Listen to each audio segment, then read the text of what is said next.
हर घर में ऐसा होता है कि आधी फैमिली को फिश फ्राई खानी होती है और आधी फैमिली को फिश ग्रेवी। हम बनाने वाले हैं बहुत ही झटपट और बहुत ही आसान रेसिपी से फिश ग्रेवी। 1 kg हमने ले ली है फिश। ग्रेवी बनाने के लिए हम ऐड करेंगे 1 बड़ा प्याज, 1 पोथी लहसुन, 3 से 4 इंच अदरक, 3 अदद हरी मिर्च, 2 अदद टमाटर। इन तमाम अज्जा को ग्राइंड कर लेंगे। स्पाइसेस में हमने ऐड किया है 2 से 3 चुटकी अजवाइन, 1.5 बड़ा चम्मच कुटी हुई लाल मिर्च, आधा बड़ा चम्मच नमक और आधा चम्मच हल्दी। 1 बड़ा चम्मच ही ऐड करेंगे पिसा हुआ साबुत धनिया। किसी भी देगची में 3 से 4 बड़े चम्मच, जो कि चम्मच आप वीडियो में देख रहे हैं, या हस्बे जरूरत ऑयल ऐड करेंगे। ग्राइंड किया हुआ तमाम मसाला ऐड करेंगे। मसाले का पानी खुश्क हो रहा होगा, उसी दौरान तमाम तर स्पाइसेस ऐड कर देंगे।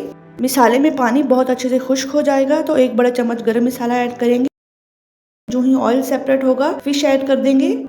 फिश ऐड करने के बाद भी आपने फिश को थोड़ा सा भूनना है, बहुत ही हल्के हाथों से।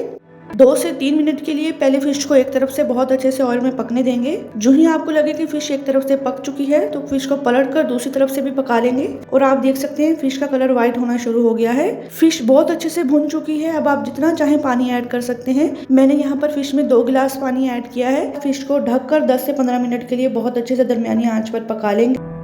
10 से 15 मिनट ढककर दरमियानी आंच पर पकाने के बाद जैसे कि आप देख सकते हैं ऑयल ऊपर आ गया है। फिश भी बहुत अच्छे से गल चुकी है। बारीक कटे हुए हरे धनिया से गार्निश करेंगे। जैसे कि आप देख सकते हैं कितनी मजेदार सी फिश ग्रेवी बनकर तैयार हुई है। दुआ में याद रखिएगा। अल्लाह हाफिज।